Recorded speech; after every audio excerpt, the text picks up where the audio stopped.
Hello everybody and welcome back to Lobricks. Today we are taking a look at set number 75300 Imperial Tie Fighter, and this guy came out in 2020 and retailed for $39.99.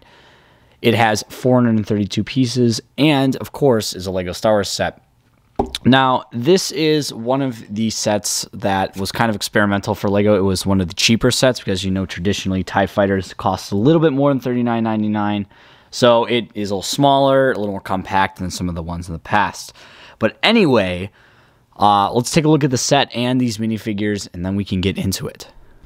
All right, here is the set and our minifigures. This set comes with 3 minifigures, one being NIL8, a Stormtrooper, and then a TIE Fighter pilot. Pretty standard for the set, but it is nice to see those 3 minifigures. But speaking of these minifigures, I want to give you guys an up-close look at them, so let's get into that. All right, the first minifigure in this set is the Imperial Tie Fighter pilot, and he comes with some very nice printing on his torso and legs, and then also some nice printing on the helmet there. If we flip it around to the back, we can see that that printing is continued, but just a little bit on there, and overall this figure feels a little lackluster to me. There isn't a whole lot of detail on the printing on the torso here, and not a lot on the back either.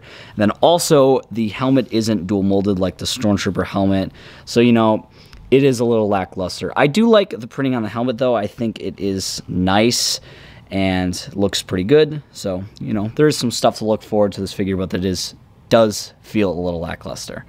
But anyway, let's move on to the next figure.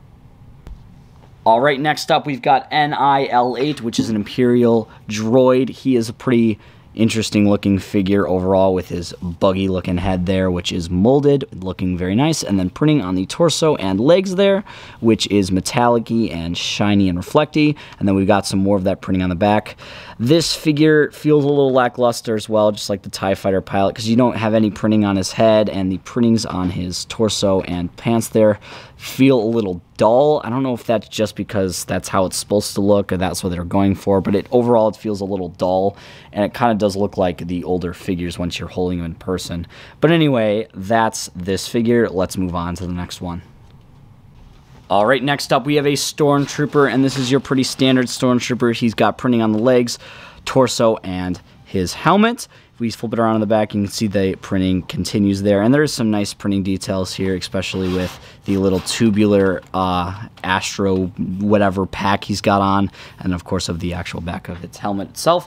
This helmet is the dual molded helmet that Stormtroopers received, and that's something I would like to see the TIE Fighter pilot get eventually. But overall, it does look very, very nice, and I do like the Stormtrooper that they have out right now. But with the minifigures, let's move on to the set itself. So let's check it out. All right, so here is the TIE Fighter itself. Now, with this being a cheaper Lego Star Wars set, there was a lot of concerns with it being the right proportions or the right size, and I think overall they nailed it pretty well with the scaling. Everything feels right. Everything looks like a TIE Fighter. The wings do look a little stubby compared to some other ones, but overall it doesn't really bother me that much.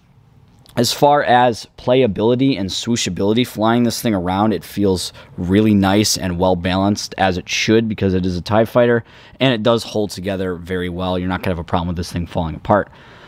So the size and the price of it doesn't really affect it as much, so that price point at $40 is very nice to see. It's refreshing compared to some of the other ones in the past. As far as the wings go, you do get a lot of detail on the side here. You do have those spokes that are found on the TIE Fighter, and then a nice little insignia there, which I think is for docking onto ships. I'm not sure, but it does work. So, you know, overall, it does look nice. It does not have it on the inside, but most TIE Fighters don't, so we weren't really expecting to see that, but they didn't even attempt to do it a little bit. So that does kind of leave some room for like, oh, they could have tried, oh, they could have done this, but, you know, it's not there, but we weren't expecting it. So for the cockpit, it is definitely an improvement over TIE Fighters in the past because everything in here just feels so nice and works well. You can swing the cockpit down and then also bring this piece up, and that meshes together perfectly. There's no problem there, no gap at all, like we can see with some of the newer sets they came out with. There's just there's no gap. So it does feel really nice and works phenomenally. And as far as putting a figure in here, if we grab our TIE Fighter pilot, he just slides in there really nice. Sits in between those two little guys, and these are his control panels. So, you know, he does fit in there very well. And then, of course, you can shut up the top, click it in there, and then he's in there. Nice and good, and you can continue on with your play. So that does work very well as far as the cockpit goes. If you want to see how he sits in there, he just kind of plops himself into there. There is no tile piece. I think if they would have used like a seat piece here, he would have got locked in there a little nicer. But like I said, it works very well.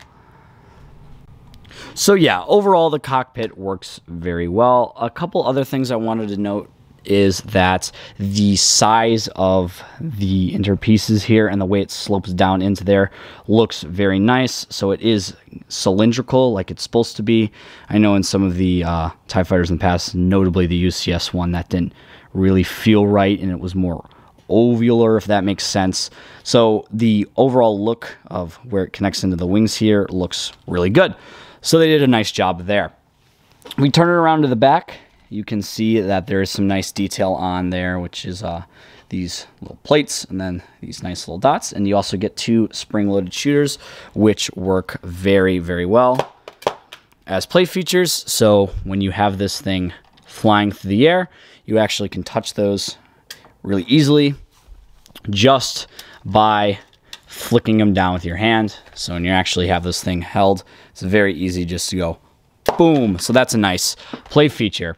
So overall, for 40 bucks, this is a phenomenal deal. I'm really glad that LEGO went out of their way to try to lower the price of their LEGO sets and make them more attainable to your average person, especially with a ship like the TIE Fighter, because it's a very, very famous ship and one that you kind of want a bajillion of because they're flying around like gnats in the movie.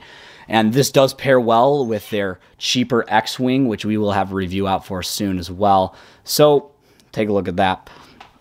Overall, I think LEGO did a very, very nice job with this set and its price point, and it's very refreshing to see, especially in the LEGO Star Wars world. Alright guys, that's going to do it for this video. If you do want to purchase this set, we have a link in the description below, and you might want to get it before August 1st, because as you know, on August 1st, LEGO prices are going to go up by 20%, and that is 2022, so if you're watching this in the future, you don't got to worry about that. But if you are watching in 2022 and you don't know, LEGO sets are going to increase by 20% on August 1st. So if you don't have this one and you want to get it for that 40 bucks, I'd do it now. Although, I do see this set on sale often for 30 bucks, so keep that in mind. But anyway, guys, that's going to do it for this episode. I hope you enjoyed. If you want to see more reviews, we got tons of them, so check them out. But I will see you guys in the next one.